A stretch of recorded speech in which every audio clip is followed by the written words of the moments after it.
पति धूम्रलोचन। आप मुझे जानती हैं सुंदरी? आप जैसे महान असुर को भला कौन नहीं जानता? मुझे तो आश्चर्य इस बात का हो रहा है कि आप यहाँ शुंभ निशुंभ के दूत बनकर क्यों आए हैं? आपके प्रश्न का अभिप्राय क्या है सुंदरी?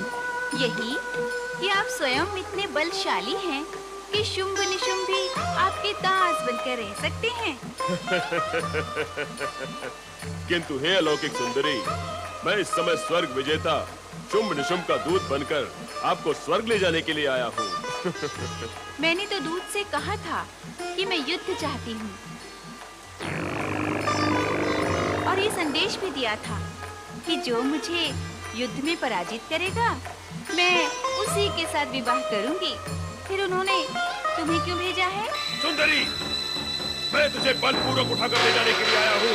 तुझ पर विजय पाने के लिए युद्ध की आवश्यकता ही नहीं है।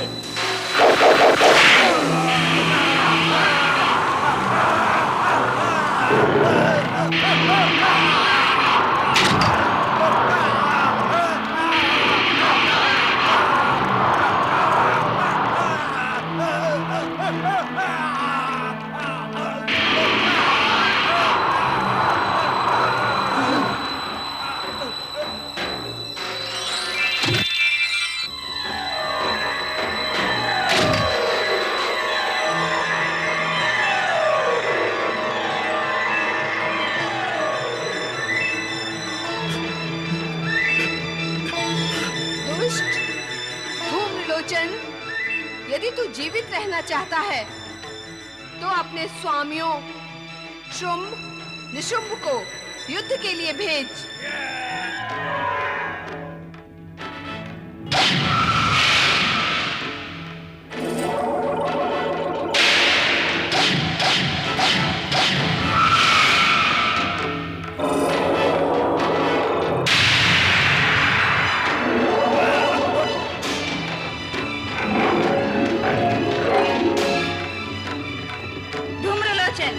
यदि जगदम्बा कालिका के हाथों मरना नहीं चाहता तो तुरंत लौट जा।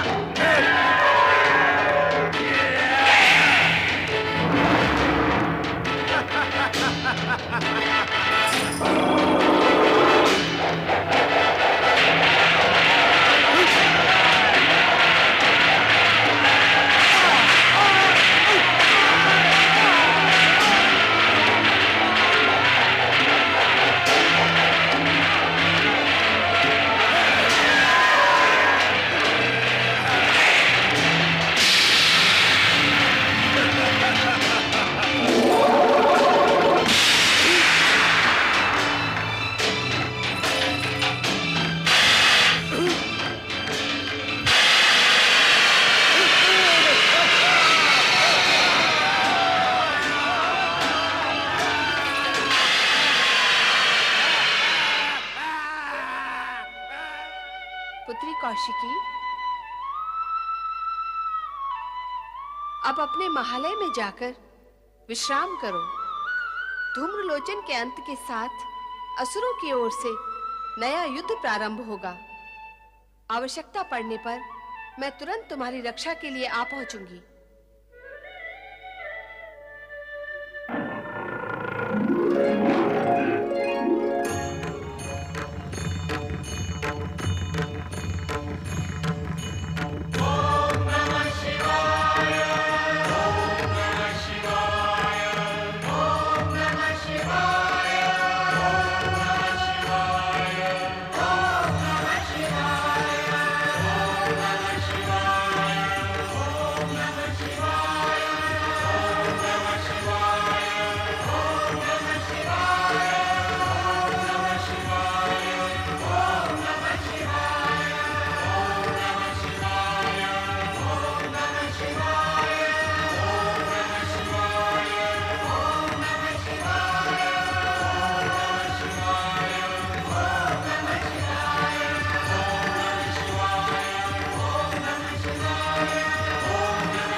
क्या बात है नंदी? माता पार्वती के अचानक अदृश्य होने से हम सभी लोग चिंतित हैं भोलेनाथ। कृपा करके हमें बताएं कि माता पार्वती कहाँ है। ओम नमः शिवाय।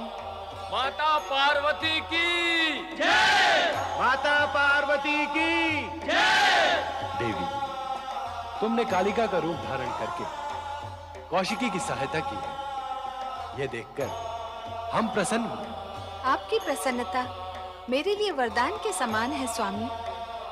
अब मैं इस कर्तव्य का निसंकोच होकर पालन करूंगी। कालिका? ये कालिका का कौन सा रूप है माता? ये रहस्य हमें बताएं माता। हाँ माता, हम कुछ समझ नहीं रहे हैं। धैर्य धारण करो नंदी, धैर्य धारण करो। इस रहस्य को जानने के लिए तुम सभी को प्रतीक्षा करनी होगी। समय आने पर संपूर्ण रहस्य तुम्हें ज्ञात हो जाएगा। रक्षा करें दैत्यराज, रक्षा करें, रक्षा करें दैत्यराज, रक्षा करें। हमारे सैनिक मारे गए दैत्यराज। चिल्लाते ही रहोगे या कुछ बताओगे भी? दैत्यराज, कालिका के प्रहार से हमारे सेनापति धूम्रलोचन जलकर भस्म हो गए और हमारी असुर सेना नष्ट भ्रष्ट हो गई दैत्यराज। हमारे बहुत से सैनिक मारे गए और हम अपने प्राण बचाकर बड़ी कठिनाई से यहाँ पहुंचे हैं दैत्यराज। कौन है ये कालिका? कहां से आई ये कालिका जिसने हमारे सेनापति धूम्रलोचन को भस्म कर दिया? कौन हो सकती है कालिका? अवश्य ही ये सुंदरी कौशिकी की रक्षिका है। सबसे पहले हमें रक्षिका कालिका को ही समाप्त करना होगा। हाँ, यही एक उपाय है। निशुम, वो सुंदरी असीम शक्ति की स्वामिनी प्रतीत होती है। हमें अत्यंत सावधानी से युद्ध में उस पर विजय प्राप्त कर उसे यहां स्वर्गलोक में लाना होगा। दैत्यराज, इस समय आपको युद्ध भूमि में नहीं जाना चाहिए। धूम्रलोचन अपनी असावधानियों के कारण ही युद्ध में मारा गया। इस समय तो आपको किसी चतुर, सचेत, सावधान असुर वीर को भेजें ताकि वो अपनी चतुराई से कौशिकी को समझाकर यहाँ ला सके। दैत्यराज, उस सुंदरी से हम एक बार मिल चुके हैं। मिलने से हम उसके स्वभाव से परिचित भी हो चुके हैं। इसलिए एक बार फिर हमें उसके पास जाने का अवसर दे दैत्यराज। हमें विश्वास है कि हम उसे यहाँ लाने में अवश्य सफल होंगे। निशुम, मेरा विचार है हमें इन दोनों को ही भेजना चाहिए। हाँ भैया शुंभ, मैं भी ऐसा ही सोच रहा हूँ। चंड, मुंड, तुम दोनों असुर सेना के साथ उस ओर प्रस्थान करो। किंतु सावधान, विजयी होकर लौटना। ऐसा ही होगा दैत्यराज। स्वर्गाधिपति महाबली दैत्यराज शुंभ निशुंभ की जय। स्वर्गाधिपति महाबली दैत्यराज शुंभ निशुंभ की जय। शुंभ निशुंभ ने पहले धूम्रलोचन को भेजा देवी कौशिकी के पास और उसे मरवा दिया, और अब मरने की बारी है चंड मुंड की। क्या कारण है कि शुंभ निशुंभ अपनी असुर सेना को भेज रहे हैं? युद्ध करने स्वयं नहीं आते। वो देवी कौशिकी की शक्ति से परिचित होकर भयभीत हैं कि कहीं उनके हाथों वो मारे न जाएं। नारायण नारायण। देवराज एवं देवगण, आप सब यही विचार कर रहे हैं कि शुंभ निशुंभ स्वयं युद्ध करने क्यों नहीं जाते? कहीं देवी कौशिकी के हाथों मृत्यु को प्राप्त होने के भय से तो नहीं जाते? यही विचार मेरे अथवा अन्य किसी के भी मन में आ सकता है देवराज। कैसा विचार देवर्षि? यही कि आप स्वयं इन दुष्ट असुरों पर अपनी शक्ति का प्रयोग करके इन्हें समाप्त क्यों नहीं करते? देवर्षि, देवर्षि, इस बार स्वर्ग से निकलते ही हमारी सारी शक्तियां अपना चमत्कार खो चुकी हैं। इसके अतिरिक्त देवगुरु बृहस्पति ने भी हमें परामर्श दिया है कि हम अपनी बची कुची दिव्य शक्ति का प्रयोग करके उसे व्यर्थ न करें। कारण कि इन दुष्ट असुरों का संहार तो देवी कौशिकी के हाथों ही होगा। नारायण नारायण। देवी कौशिकी के विषय में देवगुरु ने जो कुछ कहा वो अक्षरशः सत्य है। परमपिता ब्रह्मा जी ने स्वयं मुझसे यही कहा था कि शुंभ निशुंभ को दिए गए वरदान में ही इन असुरों के विनाश के बीज छुपे हुए हैं। इसीलिए देवराज, आप निश्चिंत रहें और हां, इन दुष्ट असुरों की दृष्टि में आकर अपने लिए संकट को निमंत्रण न दें। दैत्य सेनापति चंड मुंड की जय। दैत्य सेनापति चंड मुंड की जय। नारायण नारायण। स्वर्गाधिपति महाबली दैत्यराज शुंभ निशुंभ की जय।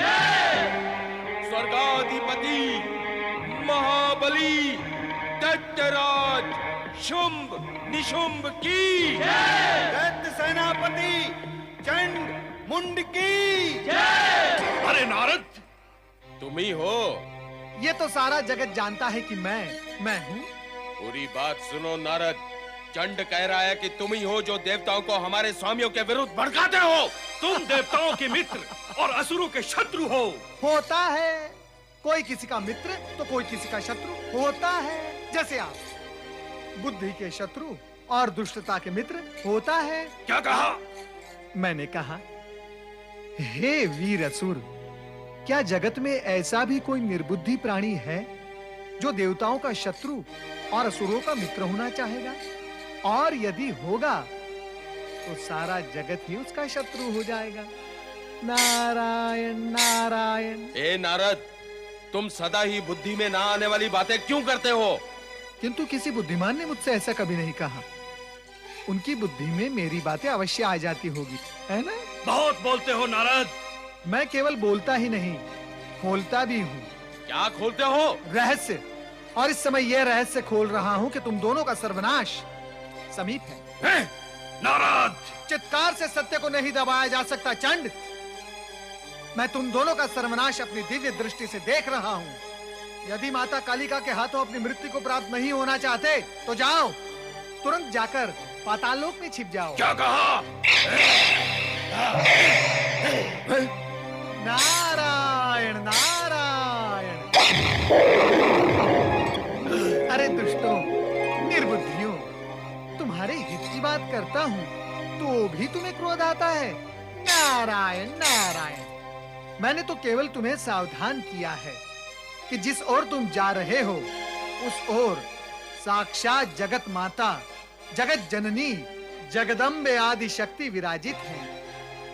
वे सत्पुरुषों की रक्षा और असुरों का विनाश करती हैं। उनकी पुत्री देवी कौशिकी भी इन्हीं गुणों से संपन्न है। वहां तुम्हारी मृत्यु निश्चित है।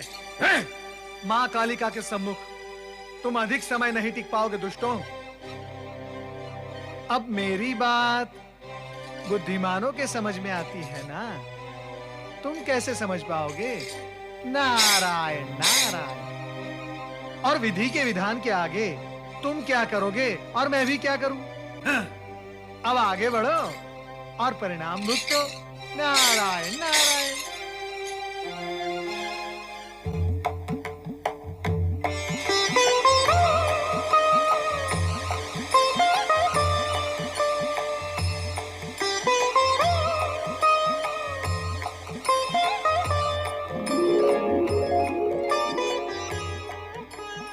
स्वर्गाधिपति महाबली दैत्यराज शुंभ निशुंभ की जय। स्वर्गाधिपति महाबली दैत्यराज शुंभ निशुंभ की जय।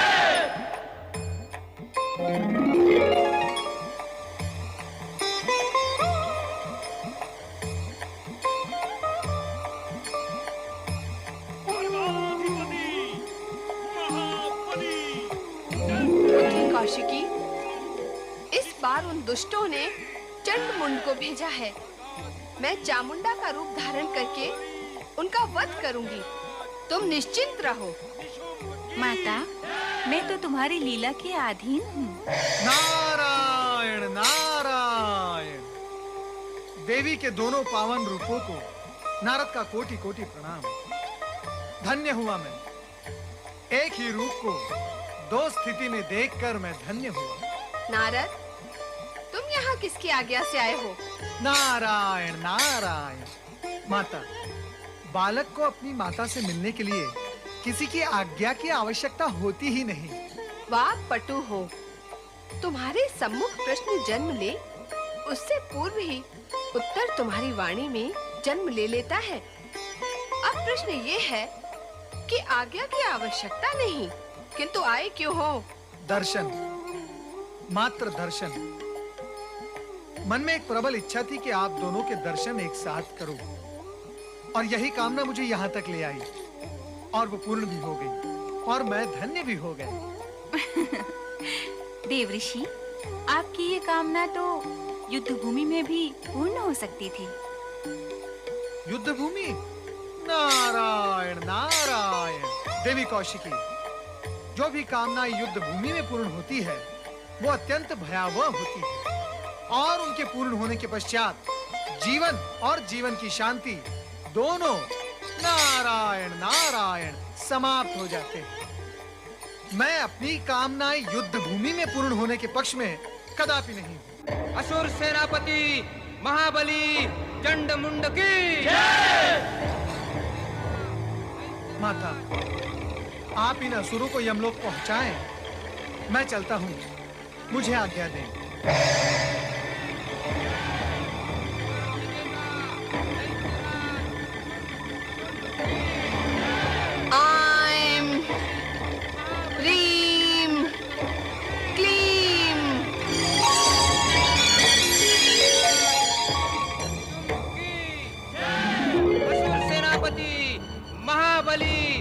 चंडमुंड की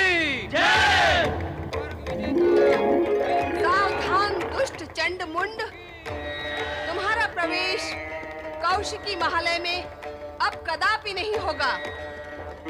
तुम दोनों यदि अपनी रक्षा चाहते हो तो पाताल लोक लौट जाओ, अन्यथा मुझसे युद्ध करो।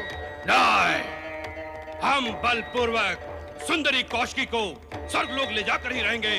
स्वर्ग विजेता शुंभ निशुंभ की यही आज्ञा है। चंडमुंड, तुम दोनों को समाप्त करने के लिए ही मैंने चामुंडा का रूप धारण किया है। हम पाताल के महावीर योद्धा हैं।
कौशिकी, मैंने इन दोनों दुष्ट असुरों को संग्राम रूपी यज्ञ में बलि देने के लिए बांध दिया है।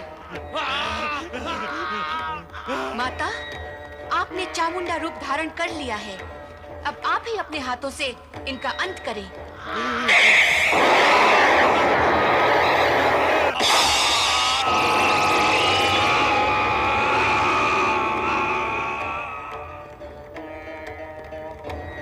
महादेवी महाशक्ति माता चामुंडा की जय। महादेवी महाशक्ति माता चामुंडा की जय।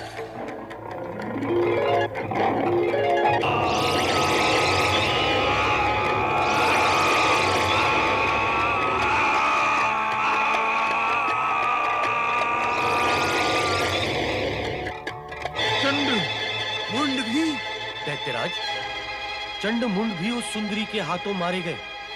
अब तो आपको उसे प्राप्त करने का विचार त्याग देना चाहिए, अन्यथा असुर जाति का सर्वनाश हुए बिना नहीं रहेगा। असुर जाति के सर्वनाश की भविष्यवाणी करने वाले असुर द्रोही, तेरा ही परामर्श मानकर हम धूम्रलोचन तथा चंडमुंड जैसे असुर वीरों से हाथ धो बैठे हैं। असुर जाति के सर्वनाश से पहले तो हमारे हाथों तेरा सर्वनाश होगा। दैत्यराज, अब तो ये निश्चित ही हो गया है कि ब्रह्मदेव का वरदान ही तुम दोनों के सर्वनाश का कारण होगा। अब तुम्हें उस देवी से कोई नहीं बचा सकता।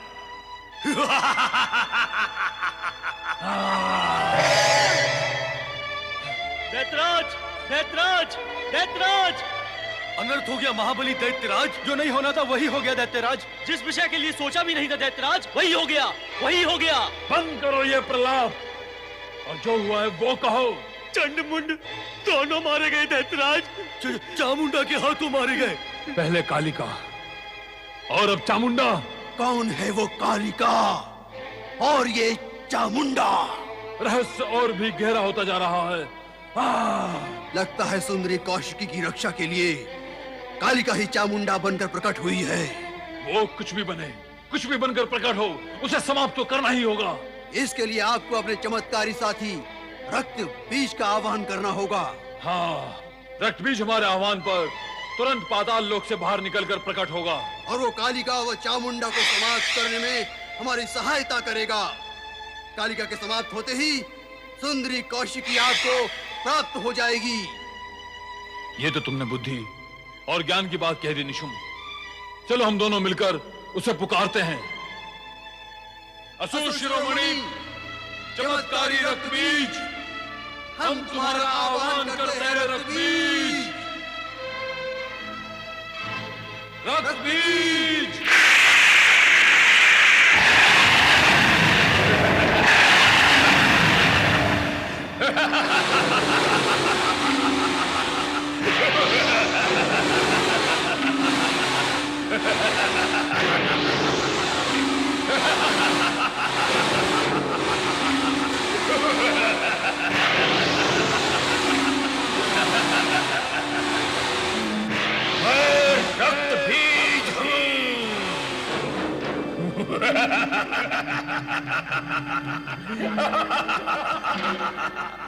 स्वर्गाधिपति असुर सम्राट दैत्यराज शुंभ निशुंभ की रक्तबीज, तुम्हारे आगमन से हम प्रसन्न हुए। दैत्यराज, मेरा आह्वान क्यों किया? रक्तबीज, सुंदरी कौशिकी को हमने स्वर्ग की साम्राज्ञी बनाने का प्रण किया है और उस प्रण की पूर्णता में कालिका, चामुंडा बाधा बनी हुई हैं। रक्तबीज, तुम तुरंत जाकर चामुंडा और कालिका को समाप्त करके सुंदरी कौशिकी को यहां ले आओ। इसके लिए हम सदा तुम्हारे आभारी रहेंगे। असुर सम्राट शुंभ निशुंभ, आपकी आज्ञा मानकर आपका प्रण पूरा करना मेरा परम कर्तव्य है। मैं अपना कर्तव्य अवश्य पूरा करूंगा।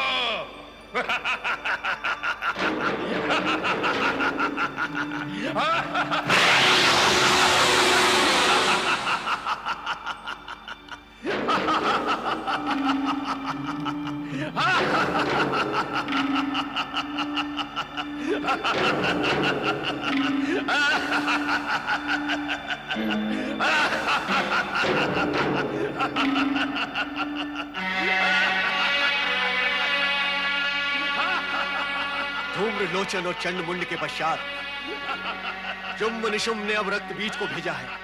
अर्थात शुंभ निशुंभ अब भी स्वयं देवी कौशिकी के पास आने का साहस नहीं कर रहे। किंतु इस राक्षस की भयंकरता को देखकर लगता है कि ये महाशक्तिशाली राक्षस कौशिकी महल में कुछ ना कुछ उत्पात अवश्य मचाएगा।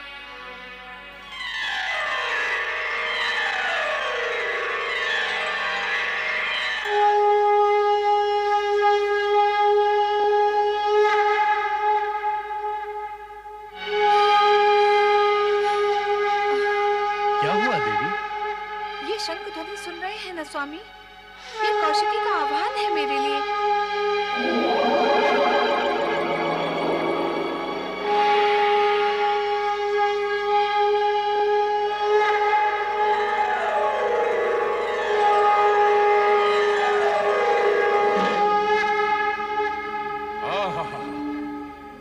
मधुर शंख ध्वनि, ये शंख ध्वनि संभवतः वहां से आ रही है। ये अवश्य सुंदरी कौशिकी का ही महल है।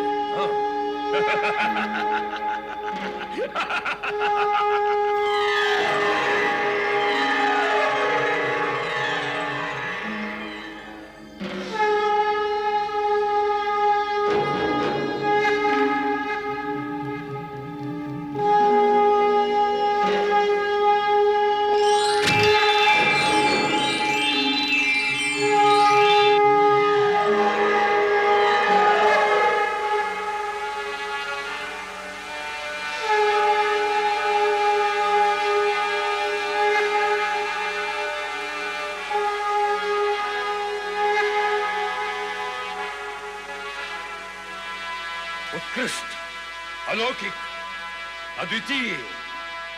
हे सुंदरी, मैं यहां तुमसे युद्ध करने नहीं आया हूं। मैं तो तुम्हें आदर पूर्वक स्वर्गलोक ले जाने के लिए आया हूं। महाबली शुंभ निशुंभ त्रिलोक विजेता है। तुम उनके हृदय सिंहासन पर विराजमान होकर त्रिलोक साम्राज्ञी बन जाओगी और जगत के सर्वोत्तम सुखों को भोगोगी। आओ मेरे साथ आओ, स्वर्गलोक चलो मेरे साथ।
जब तक रक्तबीज के रक्त की एक बूंद विशेष है, तब तक रक्तबीज को कोई समाप्त नहीं कर सकता।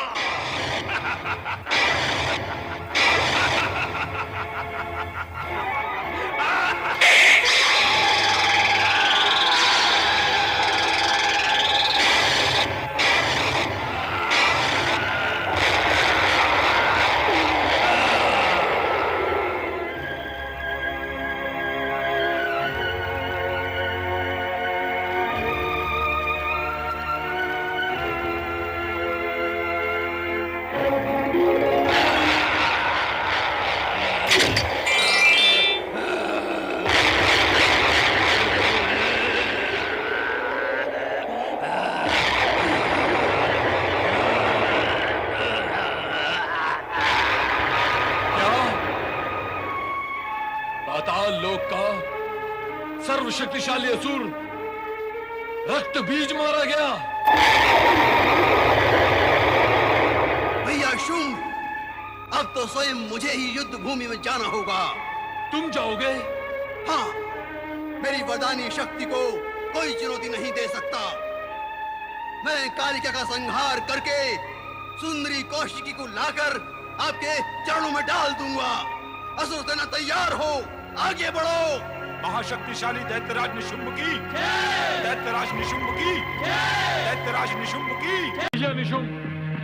निशुंभ, हम तुम्हें उस कालिका के साथ युद्ध करने के लिए अकेले नहीं जाने देंगे। उस सुंदरी कौशिकी के साथ भयानक और चमत्कारी कालिका चामुंडा है। हम अपने अनेक असुर वीरों को उसके प्रहारों के कारण खो चुके हैं, इसलिए हम तुम्हें युद्ध में अकेले नहीं जाने देंगे। हम भी तुम्हारे साथ चलेंगे। स्वर्ग विजेता दैत्यराज शुंभ निशुंभ की जय। स्वर्ग विजेता दैत्यराज शुंभ निशुंभ की जय। स्वर्ग विजेता दैत्यराज शुंभ निशुंभ की जय। ओम नमः शिवाय। क्या कौशिकी की रक्षा का कर्तव्य पूर्ण हुआ देवी? कालिका, चामुंडा और चंडिका का रूप धारण करने के पश्चात इस सौम्य रूप में परिवर्तित होकर तुम और भी दिव्य दिखाई दे रही हो। महेश्वर, हिंसा, हत्या और आतंक मेरे स्वभाव के विरुद्ध है।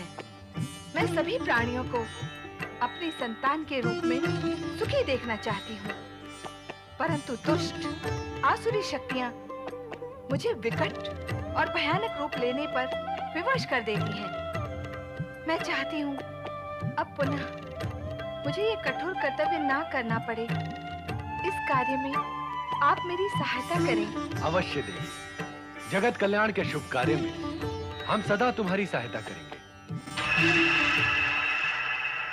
स्वर्ग विजेता दैत्यराज शुंभ निशुंभ की जय। स्वर्ग विजेता दैत्यराज शुंभ निशुंभ की जय। स्वर्ग विजेता दैत्यराज शुंभ निशुंभ की जय। स्वर्ग विजेता दैत्यराज शुंभ निशुंभ की जय। किसने रोका हमारा विमान? हे शुंभ निशुंभ, तुम्हारे कल्याण के लिए ही ये विमान रोका है।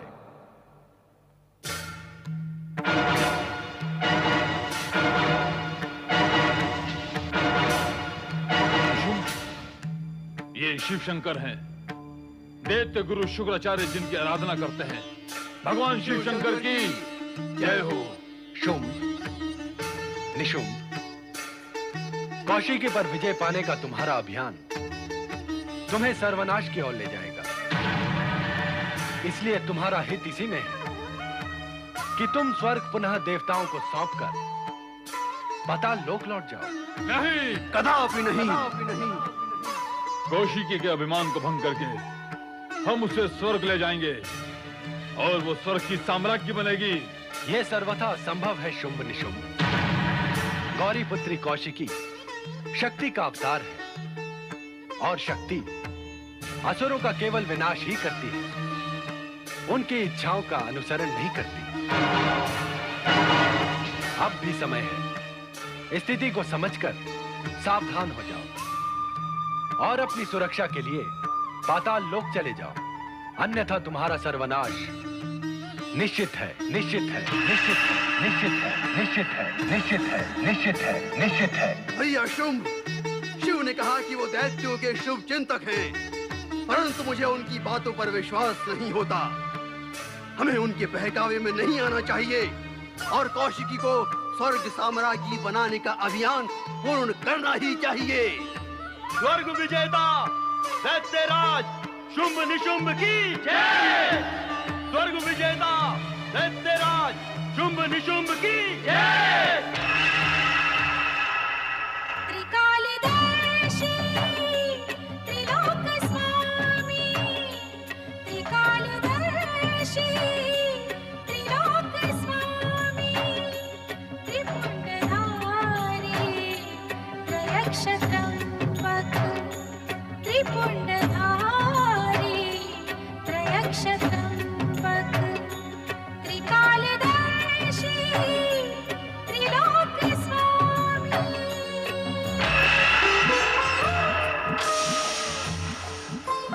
कैसी हो कौशिकी?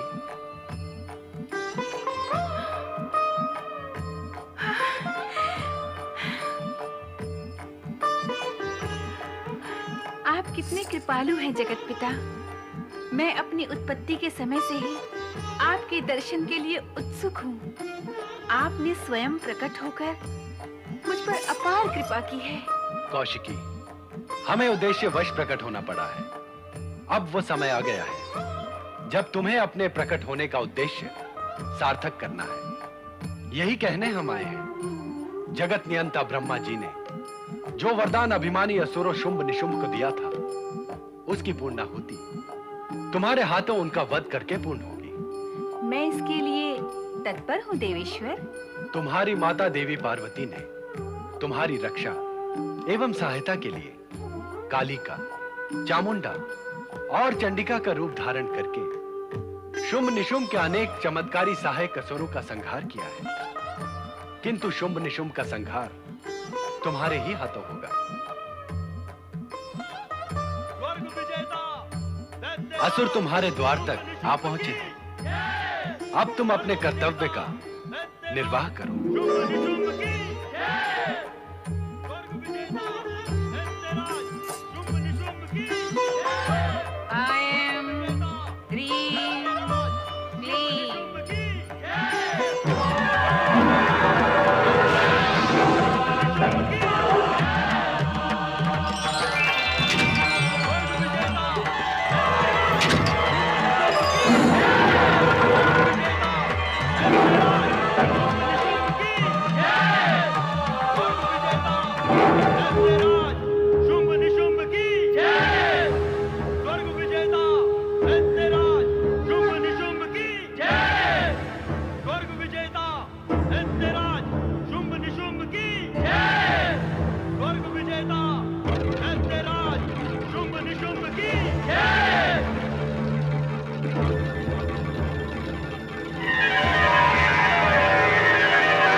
गर्विता, हे स्वप्न सुंदरी, तुम्हारे सौंदर्य के सम्मोहन में हम तो ये भी भूल गए कि हम यहाँ युद्ध करने आए हैं। इससे पूर्व विधाता ने तुम जैसी सौंदर्य पूर्ण सृष्टि तो की ही नहीं होगी। अब भविष्य में भी क्या करेगा?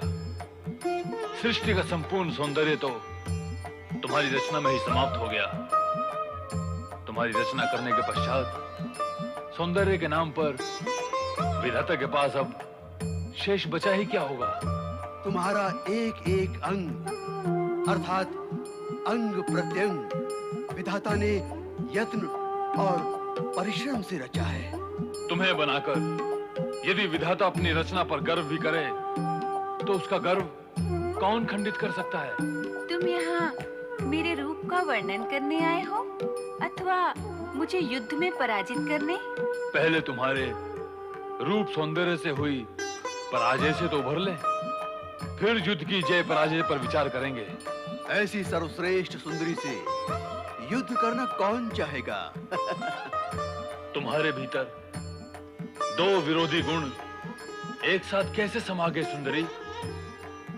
सौंदर्य और युद्ध की तत्परता। तुम जैसी कोमलांगी सुमधुरा लावण्य में युद्ध करे? ना ना ना ना ना। युद्ध नहीं करोगे तो मुझे प्राप्त कैसे करोगे? सुंदरी, हमने तुम्हारे विषय में अब तक जितना सुना वो बहुत ही कम था। सुनाने वालों के पास सुनाने की गुण शैली, वाणी और भाषा थी ही नहीं। सुंदरी, तुम जैसी परम सुंदरी से युद्ध करना अपने पौरुष का अपमान करना होगा। तुम्हें तो बिना युद्ध किए स्वयं को हमें समर्पित कर देना चाहिए। हमारा सारा बल वैभव तुम्हारे चरणों में समर्पित है सुंदरी। फिर युद्ध की क्या आवश्यकता है? और मेरी प्रतिज्ञा का क्या होगा? प्रतिज्ञा? कैसी प्रतिज्ञा? तुम्हारे सेवकों ने तुम्हें बताया नहीं कि मैं प्रतिज्ञा कर चुकी हूँ कि मैं उसी पुरुष से विवाह करूंगी जो युद्ध में मुझ पर विजय प्राप्त कर लेगा। प्रतिज्ञा, तुम्हारी प्रतिज्ञा। सुंदरी, प्रतिज्ञा पुरुष से पूर्ण पुरुष ही क्या करते हैं। तुम जैसी कोमलांगी सुंदरी को प्रतिज्ञा करना शोभा नहीं देता। कोमलांगी प्रतिज्ञा करे तो उसकी कोमलता नष्ट हो जाती है। दुष्टों, नष्ट तो तुम्हें होना है। मुझसे युद्ध करो, अन्यथा मैं तुम्हें समाप्त कर दूं, समाप्त कर दूं, समाप्त कर दूं, समाप्त कर दूं, समाप्त कर दूं। भैया शुंभ, अब तो हमें इस अभिमानिनी को अपनी शक्ति का परिचय देना ही होगा। मैं इसी समय इसे युद्ध में पराजित करके आपके चरणों में समर्पित कर दूंगा। ऐसी भूल मत करना निशुंभ, अन्यथा ये सुंदरी तुम्हें प्राप्त हो जाएगी। जो इसे पराजित करेगा ये उसी की होगी। किंतु तुमने रक्त बीज का आह्वान करने से पूर्व मुझसे कहा था कि कालिका के समाप्त होते ही कौशिकी मेरी हो जाएगी। क्यों, याद आया? हाँ भैया शुंभ, हाँ। इसलिए इसे पराजित करके अपना बनाने के लिए मुझे ही इससे युद्ध करना होगा।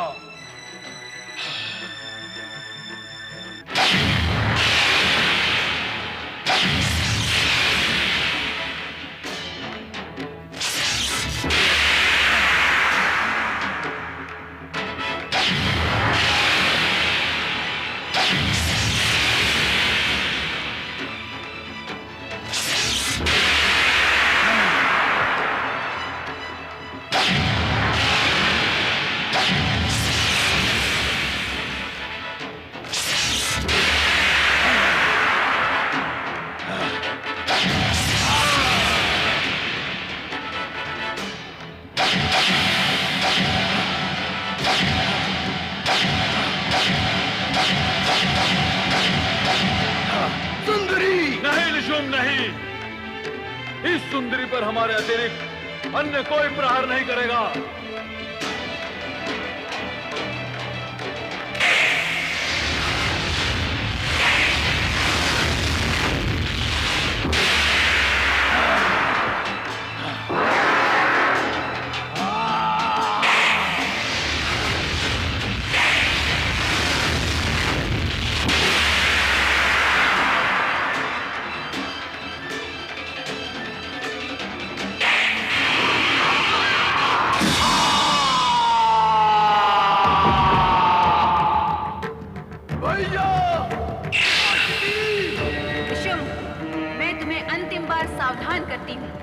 यदि अपने सर्वनाश से बचना चाहते हो तो इसी समय अपने असुरों को साथ लेकर पाताल लोक चले जाओ।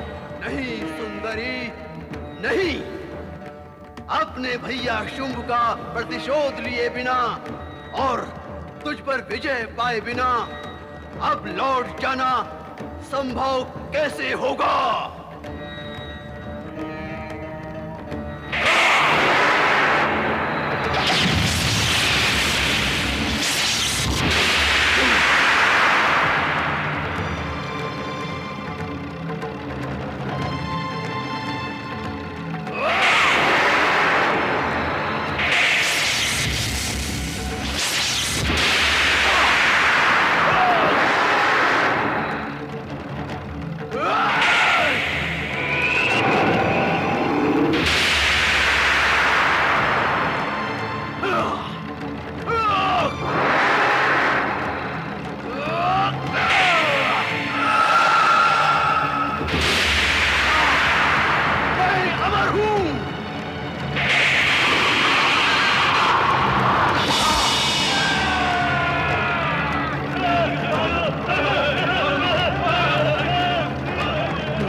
पुत्री कौशिकी, तुमने अपने पिता के पराक्रमी रूप की गरिमा बढ़ाई है और अपनी माता के शक्ति रूप को भी सार्थक किया है।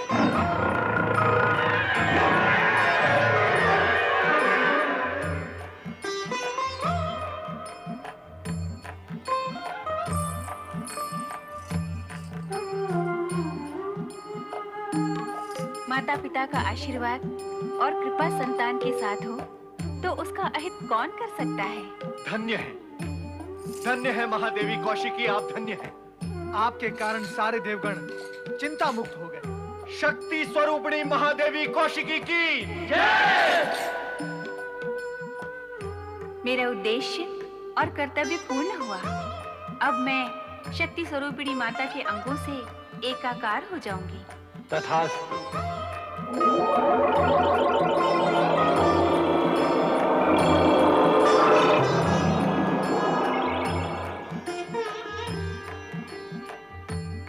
त्रिलोकीनाथ भगवान भोलेनाथ की जय। शक्ति स्वरूपिणी माता पार्वती की जय।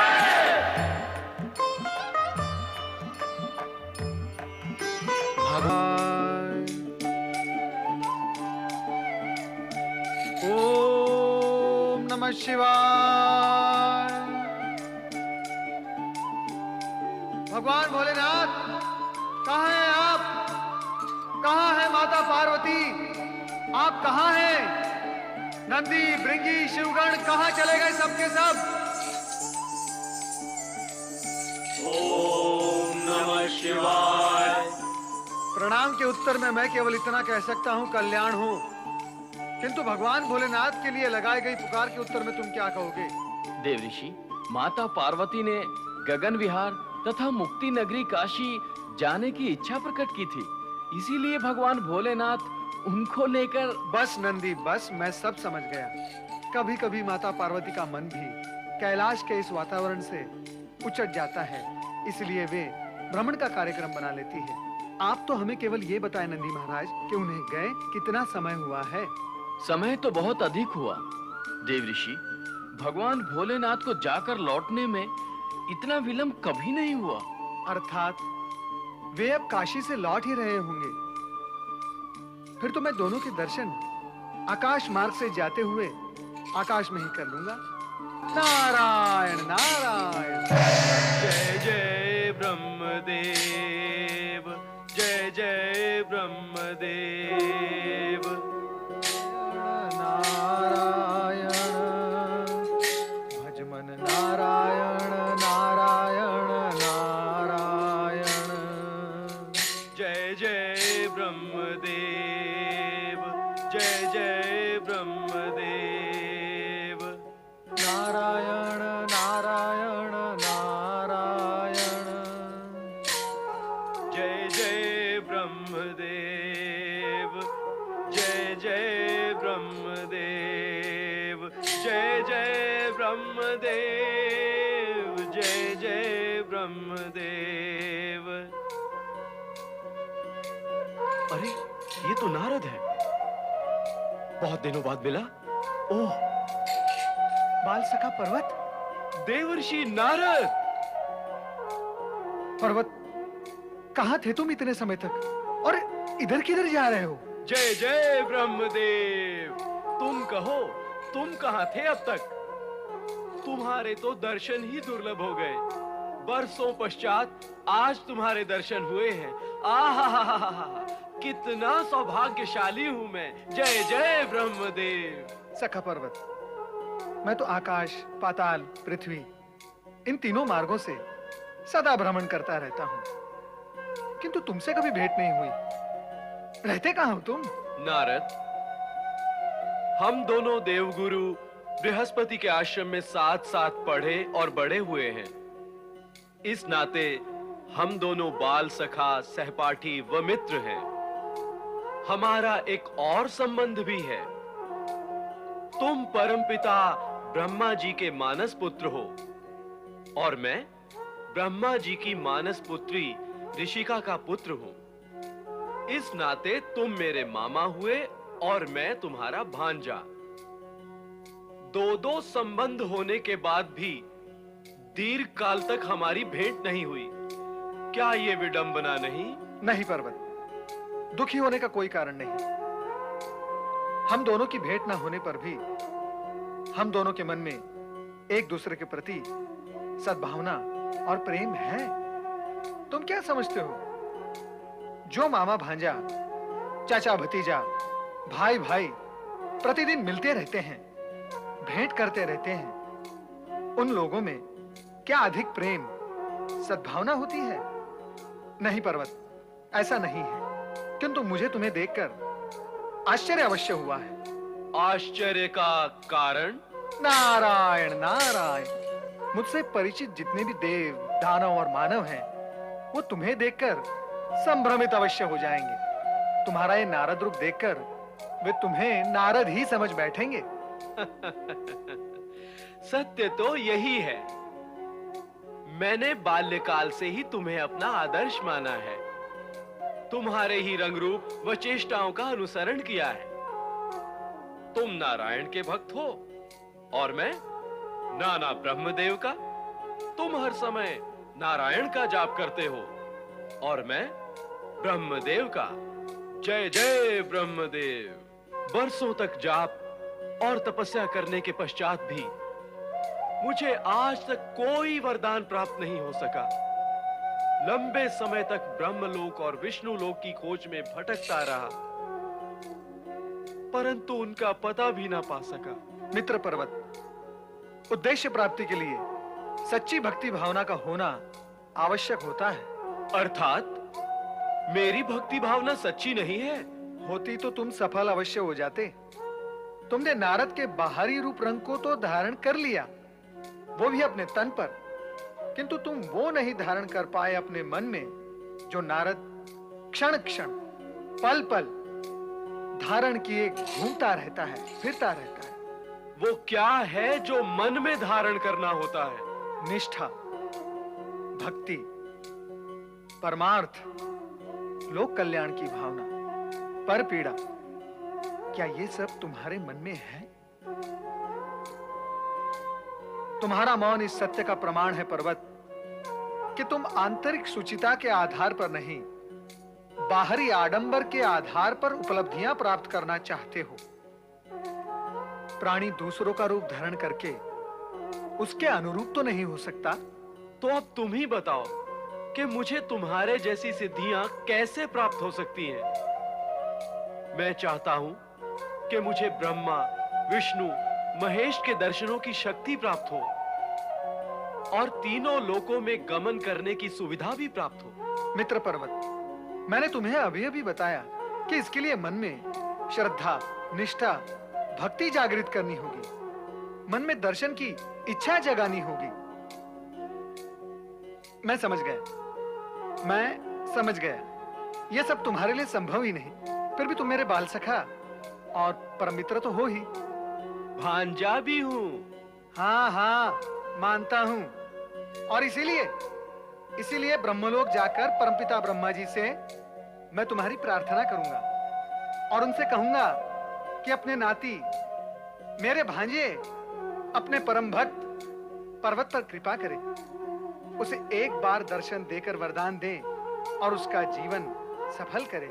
नारायण नारायण। तुम तो मुझे पाकर धन्य नहीं हुए, पर मैं तो तुम्हें पाकर आज धन्य हो गया हूं। तुम्हारी प्रार्थना का ब्रह्मदेव क्या उत्तर देंगे, तुम शीघ्र ही मुझे बताना। मैं अत्यंत व्यग्रता और व्याकुलता से तुम्हारी प्रतीक्षा करूंगा। नारायण नारायण। कहां करोगे मेरी प्रतीक्षा? कहां होगी भेंट तुमसे? कहां छिपते रहते हो? तुम्हारा निवास स्थान भी तो ज्ञात नहीं। अपना निवास स्थान तो बताओ मुझे। मैं मंदाकिनी नदी के तट पर एक पर्वत के नीचे रहता हूं। वहीं मेरा छोटा सा आश्रम है। आश्रम में अकेले ही रहते हो या सहपरिवार? नहीं नहीं नहीं, जब तक सिद्धि प्राप्त नहीं होती अकेला ब्रह्मचारी ही रहूंगा। तो अब यह निश्चित रहा कि शीघ्र ही पुनः हमारी भेंट होगी। हाँ मित्र, तुम्हारे हित में हमारी भेंट शीघ्र ही होगी। नारायण नारायण। जय जय ब्रह्मदेव, जय जय ब्रह्मदेव।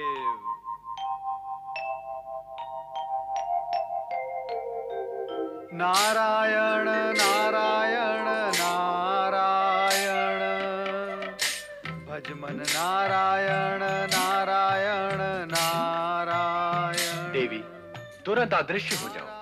इस समय नारद से मिलना उचित नहीं है।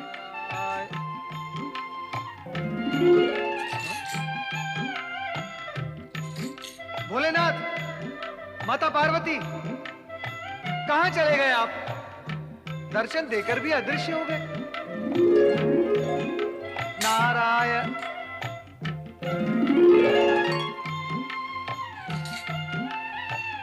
प्रभु, ये कैसी आंख मिचोली है मेरे साथ? अपराध क्या है मेरा? भूल क्या हो गई मुझसे प्रभु? कहें आप कहां हैं? हे भोलेनाथ, आप चाहे जितना मेरे साथ आंख मिचोली और विनोद कर लें, परंतु मैं आज आपके दर्शन करके ही रहूंगा। नारायण नारायण।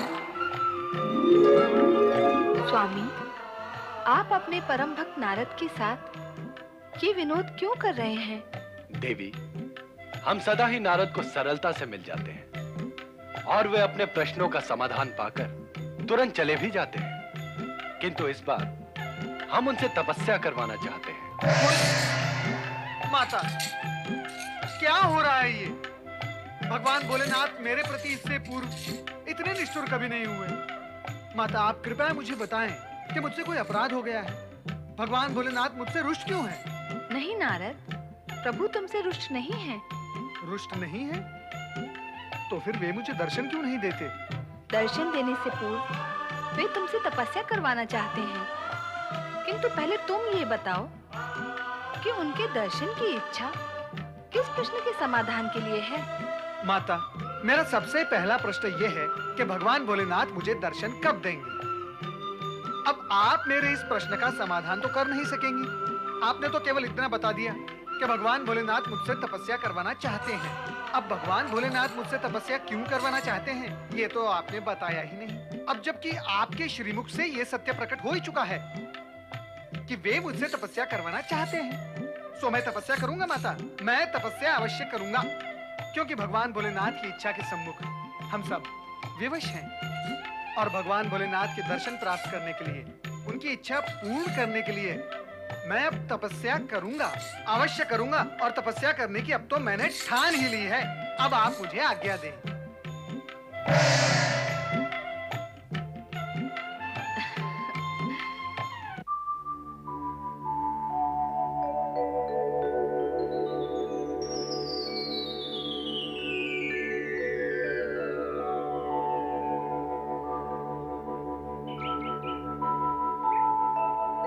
तपस्या के लिए कौन सा स्थान उपयुक्त होगा नारद? नमः शिवाय, ओम नमः शिवाय, ओम नमः शिवाय। नारायण नारायण। दधीचि ऋषि का यह आश्रम उपयुक्त और अनुकूल स्थान है तपस्या करने के लिए। दधीचि दाम्पत्य के साथ बैठकर तपस्या करने से मुझे भी उनकी तपस्या का लाभ होगा। चलो नारद, दधीचि आश्रम चले। नारायण नारायण। नमः शिवाय, ओम नमः शिवाय, ओम नमः शिवाय, ओम नमः शिवाय, ओम नमः शिवाय, ओम नमः शिवाय, ओम नमः शिवाय, ओम नमः शिवाय, ओम नमः शिवाय,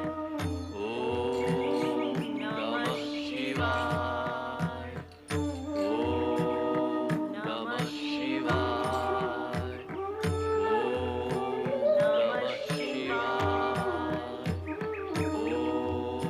नमः शिवाय, कहो देवी, क्या हमारी अनुपस्थिति में नारद यहाँ आए थे?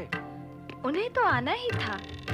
वे आए और मैंने उनसे आपकी इच्छा और आदेश से अवगत भी करा दिया है। मैंने स्पष्ट कर दिया कि तपस्या किए बिना दर्शन संभव नहीं है। फिर वो तपस्या करने का निश्चय करके लौट गए।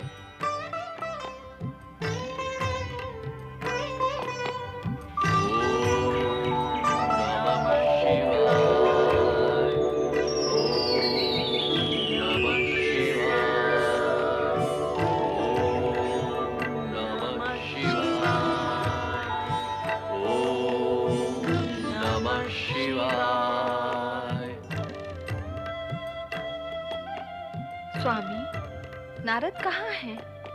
नारद बहुत ही चतुर और दूरदर्शी है देवी। नारद तो चतुर है, किंतु इस समय नारद ने क्या चतुरता की है? वे उसी स्थान पर तपस्या करने बैठ गए हैं जहां हम जैसा पुत्र पाने के लिए महर्षि दधीचि और उनकी धर्मपत्नी सुवर्चा वर्षों से तपस्या कर रहे हैं। अब तो हमें उन्हें दर्शन देने ही होंगे।